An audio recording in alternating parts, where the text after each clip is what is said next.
So hi, this is another episode with Catamaran Site, and I'm with Eric and Bonnie, and we're talking about their PDQ 36. They contacted us because they've been enjoying some of the interviews, and they'd love to tell us about their boat. So, Eric, do you want to start off by just telling us a little bit about your background and who you are and how you came to choose a PDQ 36? Sure. I'm a semi-retired systems engineer. I'm a licensed captain. I do some boat deliveries, run a little video production company, and trying to live a semi-retired lifestyle and wintering on the boat, those type of things. To get into PDQ 36, so many years ago, about 2008, Bonnie and I were in search of a new boat. We had a monohull Hunter 31. We're looking for the next boat. We had chartered a lot and really liked catamarans. I had moved catamarans and had sailed Hobie Cats as a kid, and a stiletto back in the early 80s that I really loved. So I liked the agility, nimbleness, speed, etc. And so then from there we went searching, and we want something efficient, but also something that wasn't the center of our lives. We loved to travel, but it didn't just have to be a boat. We wouldn't mind leaving a boat somewhere and then going to, fly to France, South Africa, or places we wouldn't necessarily take the boat. So we wanted something more cost effective. So we were looking for smaller and cost effective, yet still sails nice and such. And one of the boats that we really liked was the PDQ 36. Bonnie, can elaborate a little bit on how we ran into one. Go ahead, is it my turn? Yeah, go for Sorry about that. it. I was engrossed in the story. So we were in Solomon's Island at a yacht club party, and Eric had found this boat that he had described to me. Prior to the PDQ, we had been on a Gemini and seen that, and it was a good size that we could both handle. But the PDQ had a much better layout for our tastes. So we were out in the dinghy just strolling around, and we noticed this boat, and I was like, is that a PDQ 36? And Eric looked over and he says, I think it is. So we did a couple laps around the boat, and then I think Eric knocked on the boat just to see if we could talk to the owners, and they came out and gave us a lot of information about the boat and how wonderful the boat was for them. So then we began a mission to find a PDQ 36. And we found one like a week and a half later on the PDQ forum. And it happened to be in Annapolis. And the owners lived in Albuquerque, New Mexico, I think. And the name of the boat was Desert Star. Okay. So what year is your boat then? Do you know? 1996. 1996. Cool. So whichever one of you wants to start, what are some of your favorite aspects of the PDQ? What drew you to it? Aside from size and price. Yeah. So let's see. Physically, the boat is decent enough size at 36 feet. It has enough room. It has, 2 staterooms, basically a squeezed in queen size berth in each one. I like that. I personally, and Bonnie has come to like, I think, the same things of the berth being forward, which is different than the PDQ 32, where they're in and the Power Cats where they're in the stern. You get a lot more air, less need for air conditioning, in my opinion. So we've really enjoyed that. Single head was fine. 2 heads was always convenient, but single head was fine. And this one specifically, because it came in slightly different customizations. This one, instead of having a third stateroom, actually had a workshop and storage room. So it actually had a little workbench to work on, and that was it for me. I didn't need much more than that. Other things about it, though, it sails well. I mean, it's a catamaran, so it doesn't point incredibly well, but with a barber hauler, it'll go 40 degrees in and move as fast as our Hunter 31 did. So not awesome, but was fine. And in a run, especially with the asymmetrical on it, it's just an incredible boat, and it just takes off and goes. That's great. Bonnie, do you have any favorite aspects that are different? Having 2 full cabins is very helpful. You can actually have someone else on the boat with you, and they have their own space to spread out and have a little privacy. Two heads would definitely be better, but for a boat with the ability to hold four comfortably, six if you really squeeze them in, the single head can be a little challenging, but we manage just fine. The deck of the boat is very easy to navigate. There's not too much that you have to step over, so the tripping hazards are very easy. If you're underway, you can easily get from the bow to the cockpit very safely and easily. The inside headroom, if you're taller, this might not be the best boat for you, because when you first come in, it's kind of short, but we're shorter people anyway, so it's perfect for us. We've made quite a bit of adjustments to the galley, so the galley's a lot more functional. I love to cook, so a bigger galley would be nice, but we've made it work really well. I've been snuck into the his workshop a little bit with some things. So I'm sure he hasn't noticed, so we won't tell him. But it's quite spacious for the size of the boat it is, and two people can easily handle it. Sounds cool. So you guys are sailing it 6 months out of the year. So do you consider, is there a specific cruising ground that you think the boat's really well designed for, or would you take it just about anywhere? I and some friends jokingly say that the Canadians purpose build it just to go to the Bahamas and back. You know, it can go offshore on the East Coast. It can do anything in the ICW. Almost never look at the depth gauge, and it's super easy to handle.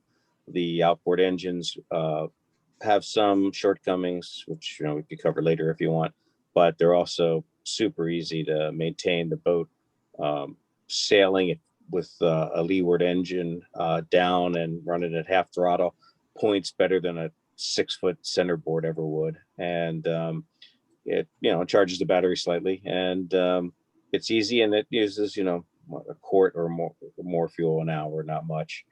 So it's very, very pleasant, not heavy. So Bonnie can grab the dock and pull the boat in if she needs to.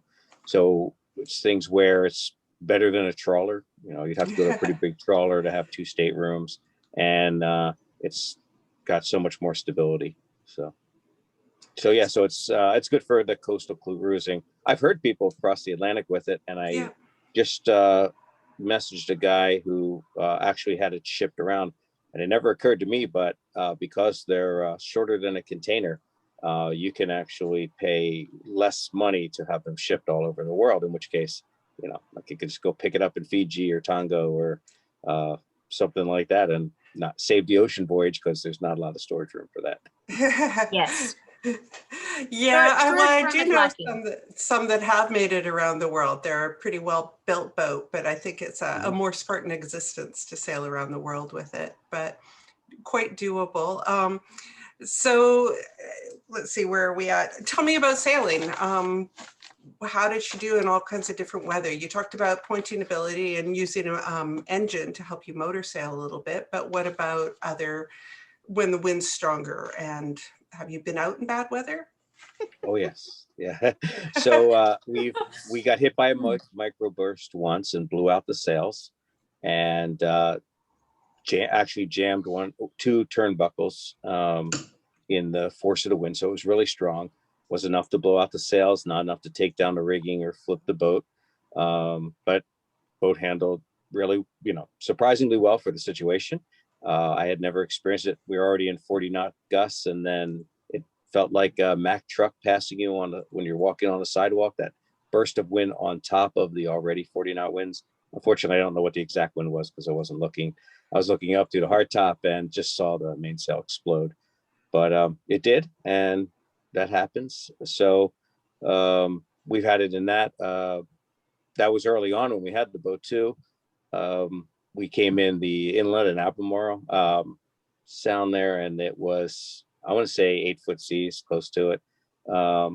Very, very windy, very short chop. And I was a little nervous, but the boat handled incredibly well. Behind us was some acquaintances in a Hunter 41, and their mast was going literally horizon to horizon because the way the coming in the inlet versus the wind there. And we were tossed a lot, but not horribly. And as soon as we came in the comm side, Bonnie came up with 2 bowls of lobster ravioli she had purchased in the Charleston, and 2 glasses of wine, and said, "Oh, it's a bit choppy." So that's one of my favorite stories. But That's so great. it's been through a lot. It loves rollers, slow rollers. It doesn't really seem to care the size or whether they're on the side. It hates, you know, a line of fishing boats coming through. You know, on Beaufort they call them the line of lawyers, where a whole bunch of power boats are coming through at the same time. All big fishing boats don't care about their wake. And then, you know, she bounces side to side, and it's probably its worst way to take the waves, especially short chop like boat wakes like that. How do you find motoring if it's really choppy? Do you have any trouble with the outboards in those situations? We've not had trouble with the outboards in chop. We did when we first bought the boat. It had Yamaha 99s, which is the standard engine for it, and we would go up, let's say, up the Susquehanna against the current, and when the tide's going out, and you don't make a lot of time on that, or getting through Charleston, you don't make a lot of time. We upgraded to Honda 15s in 2015, and they have been, or 2014, and it's 50% more horsepower for a total expense of $6,000. And the boat is incredible. It loves the engines. You can push hull speed against all types of currents and wind. Just running down to Chesapeake against the wind is, you don't even think about it anymore. You just drive. And that's been really nice. They seem to actually be more fuel efficient in my perception. I can't say I have a fuel meter on it and have watched it closely, but they've been nice. And now with EFI engines that, you know, don't care about ethanol and such in fuel that are out, our next engines in a few years, I'll happily upgrade again and, you know, go to new engines. Can I say something about the engines? Yes, Sure. please. So the outboard engines, without having the diesel engines on the boat, you don't have that smell of the diesel engines in the boat. So a 20-some-year-old boat smells very good, very new, not like the old diesel boats that's, you know, that's been marinating in the boat for years. So it smells very fresh and clean. It really contributes to livability, the smell of a boat, especially if you're a cook, because you don't want engine smell going in with all your food. So while I'm talking to you, why don't you talk about the livability of the boat? You said a few things, but how do you find it for just general day-to-day life? And are there things that you have changed? You talked about changing the galley a bit. What other things Yes. have you looked at? So we put in a convection oven. It's a caterer size. So it's a quarter convection oven. It's actually where the life jacket locker was, because I think an oven is more important than life jackets, personally. There's other places those can go.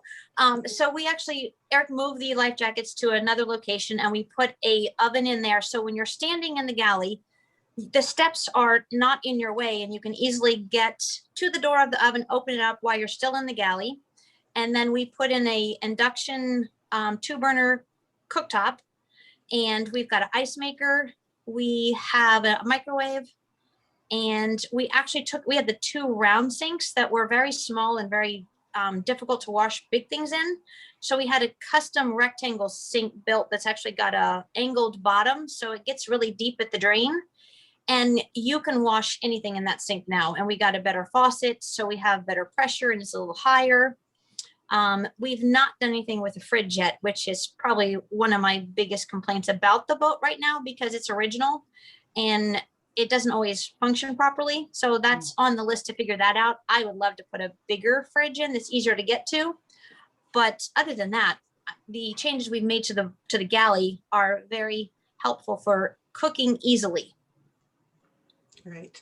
And the rest of the boat, you talk about having guests now and again. So how does that work? Does it get too crowded? Are you able to pass each other?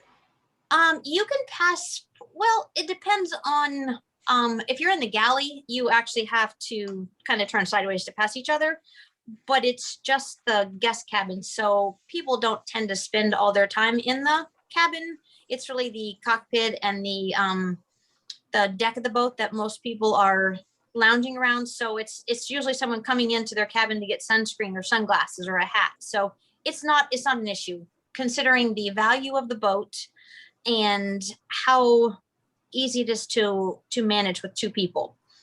Because so far everybody that's been on the boat with us have not been very handy with sailing. So we're doing everything ourselves still, which is good. And so it sounds like she handles shorthanded, no problems whatsoever. Oh yes, very easily. And Eric single hands all the time. So he can come into marinas for gas. He can dock by himself without any issues. Cool. So do you guys have any plans for further customizations or modifications on the boat? Or are you pretty happy with how you've got her now, other than the fridge? Well, we're in the midst of upgrading the flooring. The way the floors are built, which is really kind of simply put bondoed down to fiberglass, the moisture gets in there, and after 20 years, there's been some rot. We took off the bridge deck, actually reinforced it. Not that it needed it, but just felt like it because it's a big bouncy area when you get the slapping, and made it about an inch thicker with Nidacor, and then put a synthetic floor. We really like that.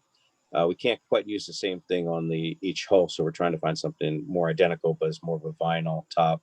I cut out all the rotting spots and faired that and filled them up. So we're on a search there. We did go, by the way, to lithium batteries. Okay. And there's a key advantage to boats with outboards to have lithium. One is that so your outboards only charge, each outboard puts out maybe 8 amps. So you can't have a big alternator that throws 60 or 100 amps into it. And between that and the solar, it's enough to bring them back. But also a Honda 2000 will bring back the batteries just fine. I took out the battery boxes. I was able to fit 2 300 amp hour lithium batteries in there and still have half the space available for dry goods storage. So I put an artificial floor over it, never have to check it. We had wet cell golf cart batteries that we bought, would use. And even though it had the airtight seals and the vent for sulfur dioxide, it never really worked great. And you could smell that in the boat as well. Right. With the lithium, that's gone. And we did almost 60,000 in upgrades to the boat, including, battery monitoring system and such. And in the beginning we'd look at it and learn it. And now, 600 amp hours of battery, I never look. And it can run the air conditioner on. It could run pretty much everything. But once I got over the novelty of doing that with the inverter, I just fire up the Honda generator, and I have 2 Honda 2200s now. And so I put them in parallel. We can have heater air conditioning. We can have hot water. Bonnie can do anything in the galley, and we're charging the batteries, and it's plenty of power. So makes it convenient. So you've covered a lot. What have we missed? What would you want people who are looking at PDQs to know? She's wonderfully stable at anchor, even though she's 18 feet 3 inches wide. She's as stable as we have friends that had a Lagoon 40, and we can sit next to them at anchor in choppy seas, and they don't rock any more than we do as we bounce between boats and experience it. They have much more room, but it's the same things just spread over a bigger area. Of course, you're forced in a PDQ to have the galley down, but that's kind of handy in choppy weather. Not always the best if you want to just look around while you're cooking, especially if you're single handing or something. Right. But so I have to make sandwiches in advance. But it's just a general easy boat. PDQs in general were built, even the Power Cats, that you can fix things. So it's a siphon water, so it's easy to so you don't have to worry about a leak causing the tank to empty if the tank gets old or fitting gets damaged. The water pump is at the lowest point in the boat, so when you disconnect the water, it basically drains the entire system practically dry. Just a few seconds with a wet dry vac ensures that there's no water in the system to freeze if you have a deep freeze. What else about it? That's electrical chases for plumbing, etc. Very easy. It took me a weekend to upgrade the whole boat to PEX plumbing, and that's been great. We changed from they had a continuous hot water system on the boat that was 120 volt. It was weak, so it didn't really get the water that warm, and you had to really be plugged in or have both generators just dedicated to running that thing. We went to a regular 2.5 gallon hot water heater, and we have a nice easy showers, and it stays hot for a while. So it's, fine. And that's kind of it. It's a good sized boat. It's comfortable. It's easy. It's smooth enough sailing. She sails nicely, can easily get her to whole speed in most conditions. Has a short mast. So, we don't think about bridges. We don't think about shallow water. We have, we joke about that we spend half our time on the intercoastal waterway facing backwards, yelling at boats following us not to follow us, because I cut every channel marker. I never worry about it. We've bumped the bottom a few times. It's like, oh, well, the engines aren't anywhere near where the bottom of the keels are. So you just back up, go around, and keep going. Of course, I wouldn't do that if there were rocks or something. But.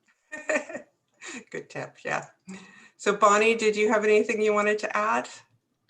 Well, he pretty much covered everything. The boat is very modifiable. So if you are looking at one and you see that there's not enough storage, or the sinks are too small, or just space, you can easily modify it to be a much more efficient boat for your needs.